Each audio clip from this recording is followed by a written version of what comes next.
Triss, written by Brian Jakes, illustrated by David Elliott, audiotated by Brett Master. Where days that long was grass so green, and seasons of youthful desire, roaming over the seas of aquamarine, where Westerner's sun drowned in fire. Cross mountains, forest, and river, I'd wade carefree and bold, never heeding the day to come, where I'd wake up slow and old.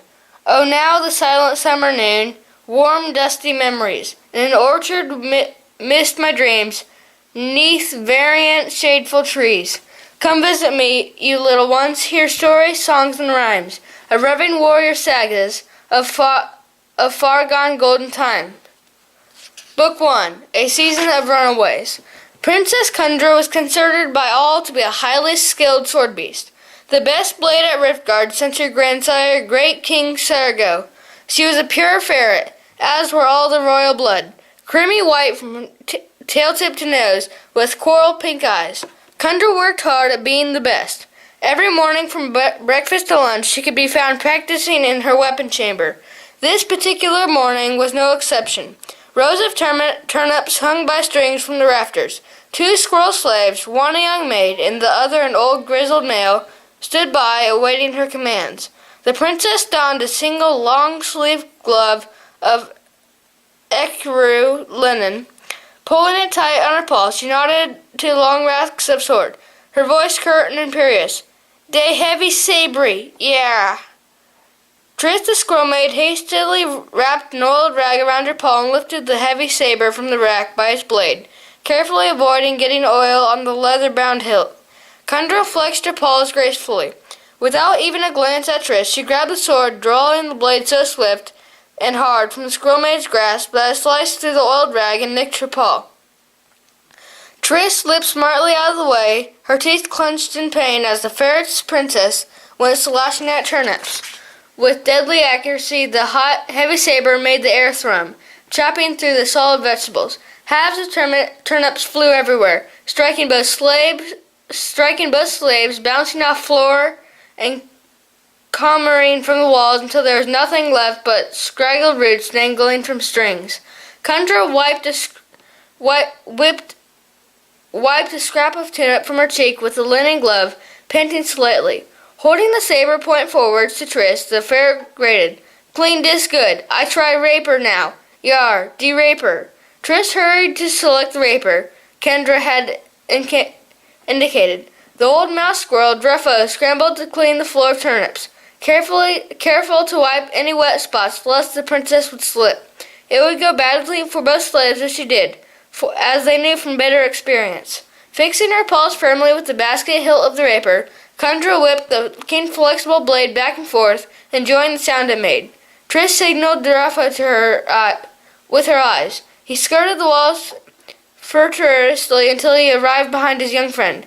Diligently cleaning the saber blade upon her oiled rag, Triss watched Kundra work with the raper. Poising herself like a dancer with one paw outstretched, she attacked the root stems with string ends. Snick, whip, zip. The blade struck with snake-like movements, snicking off at the roots, through 2 last strikes missing the roots, severed the strings. Kundra snorted with anger, dropping the sword carelessly. She rapped out more commands. "Give me der straight sword, middle size. You get ready to throw when I say, move yourself." Druffo picked up the 2 of the larger chunks of turnip. Triss grabbed the rapier and selected a long, medium-sized straight sword, with a cross hilt and fine-honed double blade. The ferret princess snatched it impatiently from her, reeling the blade and shouted at Druffo, "Tro, tro, tro!" Throwing both pieces of the turnip upwards, Druffo covered his head with both paws, jumping out of the way. Kundra slashed them sideways in 2 speedy movements. She cut one piece, but the other thudded to the ground untouched. Kundra's pink eyes blazed with anger at her error. Druffo was bending up to pick the pieces when she whipped the flat blade viciously across his back. "Stupid oaf! When I say stro, you trowed him proper. Trowed him high. What do you tink I am? You tink mudbring bunglepaws?" Bruffo bent over, still protecting his head with both paws as the ferret vented her spleen on him with the flat of the blade. Knowing her old friend was in danger of losing his life, Triss yelled as she began throwing turnip chunks in the air with all the haste she could muster. "Princess, I can throw better than the old fool. Look, hup, hup. I send them higher too. Ready? Throw."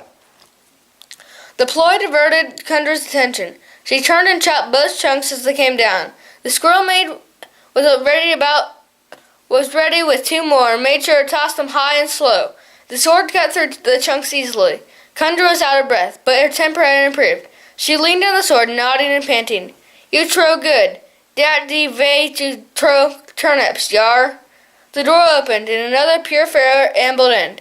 He was bigger than his sister and had a silly grin all over his face. Kundra addressed her brother contemptuously. "What do you want, Blad Bootnose?" Blad was used to his sister's insulting manner. His droopy, oversized gut wobbled as he chuckled. "Ha ha ha ha! You make a better cook than a sword beast, yar.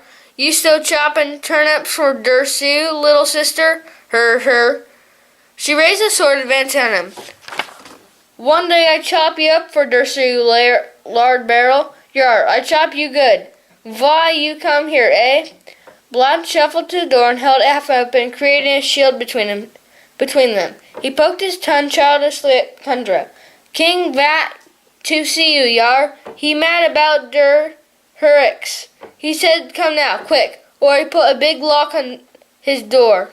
Kundra pointed at him with the sword, her bad mood renewed. "Sneak nose, you been telling tales to the king about me." Blad took off downstairs, laughing idiotically, with his sister hard on his heels. Triss helped Druffo as the door slammed behind the two pure ferrets. She steadied their old squirrel. "Are you all right, Druffo? She didn't cut you, did she?" He smiled, rubbing his back ruefully. "That thanks to you she didn't, missy, thanks to you." "Huh, sword beast. The white streak of slime ain't half the sword beast your dad was, white streak of slime." Triss chuckled at the way her old friend often repeated phrases. She set about gathering up the cut turnips. "Lend Paul with these, you old grumbler. Let's get them out to the others. Every bit helps." The squirrel maid poked her head over the sill of the high chamber window, imitating the harsh strike of the seagull. Far below, game creatures were laying a path of pine logs to make a walkway between the sloping grass hills and the rock shore of the river. It would run from the gates of the Riftguard fortress along its edges to the jetty. Moored at the pier facing downriver to the sea was a ship. It was small, with one square purple sail, a very pretty little craft, skillfully built and wonderfully ornamented. The workers, an assortment of squirrels, mice, hedgehogs, and otters, looked upwards at the window. A slim, pretty otter maiden named Sleeve murmured, Stand aside, mates. Here comes supper. Thanks to Miss Triss." As they dropped turnips down, Triss questioned Druffo about her father, whom she had never known. "Do you remember my father? What was he like, Druffo?" The old squirrel shook his head fondly. Like no other, young'un, like no other. There was never a sword beast born who could cross blades with rock iron in him. And I knows, 'cause I fought alongside him. We was like brothers." Triss heaved more turnips over the sill to her friends below, but despite all that he was slain. Bruffo paused for a moment, his face grim. "Brought down with an error. Born a score of those dirty Riftguard rats. I remember it to this day, but Rock, your pal, went down fighting, snapped his blade and hurled it at their faces. Rock Armin wasn't never one to surrender. Never." Triss sighed as she swept the last vegetable up from the floor.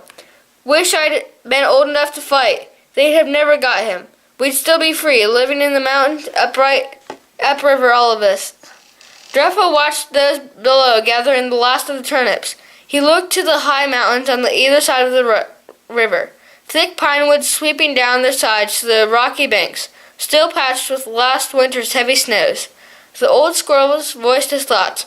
"Aye, 'tis a cold, hard place to live, this Northland, I tell you, and a harder place to be enslaved in than any I know."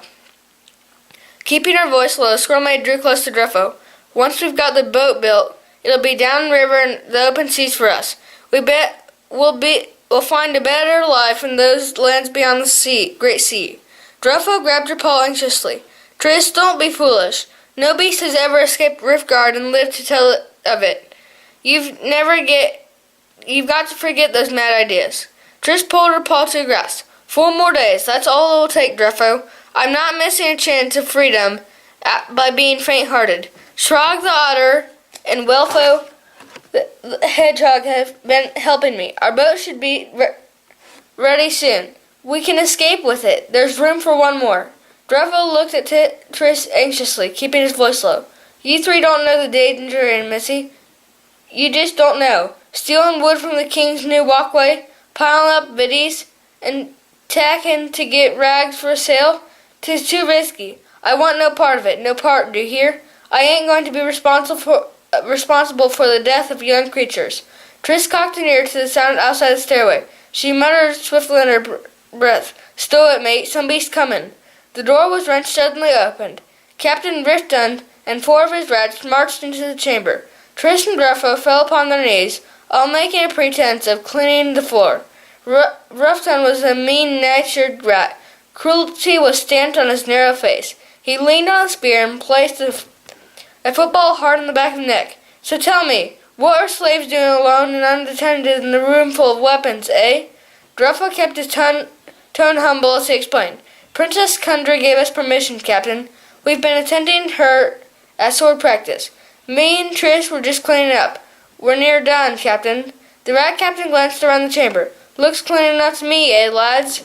The 4 rat guards nodded their agreement eagerly. Aye, Captain. Ruffton lashed out with his spear haft, knocking Driffo flat. Don't ever let me catch you alone in here again. Get down to the walkway and report for work, on the double. Driffo scrambled up and made for the door.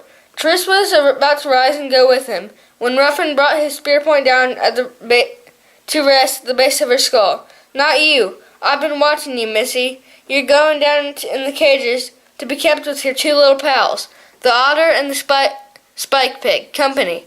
Bet you thought I didn't know you was making an escape boat. Take your guards. The 2 rat guards escaped Triss's paws, whilst the other 2 menaced her with their spears. Driffo tried to intercede. But, Captain, it couldn't be her. She's been with me all the time for days. Triss ain't done nothing. I swear it. Ruffton gave him a kick that sent him staggering awkwardly down the stairs. He winked at the 4 guards. Show me a slave and I'll show you a liar. Take her to the cages. She'll sing like a lark before I'm done with her. Triss was hauled off downstairs, tightly limping but struggling. She glimpsed Druffo's pitiful, frightened face as they dragged her off to the punishment cages.